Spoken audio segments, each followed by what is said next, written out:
শীতকালেই কিন্তু চুলের সমস্যা সবচেয়ে বেশি দেখা দেয়। চুল রুক্ষ হয়, চুল পড়ে, চুলে ড্যান্ড্রফ দেখা দেওয়া সহ নানা ধরনের সমস্যা। এক্ষেত্রে আপনি যে ধরনের তেল ব্যবহার করেন না কেন, নারিকেল, হার্বাল বা হোমমেড তেল, অবশ্যই তেলটা চুলে অ্যাপ্লাই করার আগে একটু গরম করে নিতে পারেন। মাথার স্ক্যাল্পে সহ্য হয় এমন উষ্ণ গরম করে ব্যবহার করবেন।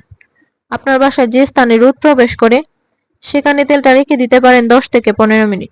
তারপর আঙুল দিয়ে চেক করে তা হালকা গরম হলে সেটি চুলে অ্যাপ্লাই করতে পারেন। অথবা আপনার বাসায় রোদ না আসলে চুলে একটি প্যান দিয়ে সেটি গরম করে নিতে পারেন।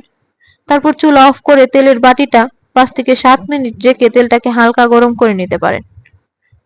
আঙুল দিয়ে চেক করে নেবেন গরম কেমন, তারপর হালকা গরম হলে চুলে তেলটা অ্যাপ্লাই করবেন। এভাবে না হলে কিন্তু আপনি চাইলে একই পদ্ধতিতে গরম পানির উপরে তেল গরম করতে পারেন। হালকা গরম তেল মাথার ত্বকে রক্ত সঞ্চালন বাড়ায়, যার ফলে চুল দ্রুত লম্বা হয়। চুলের গোড়ায় পুষ্টি পৌঁছায়, ফলে চুলের গোড়া হয় মজবুত। তাই চুলে তেল অ্যাপ্লাইয়ের আগে অবশ্যই তেলটি একটু হালকা গরম করে নেবেন।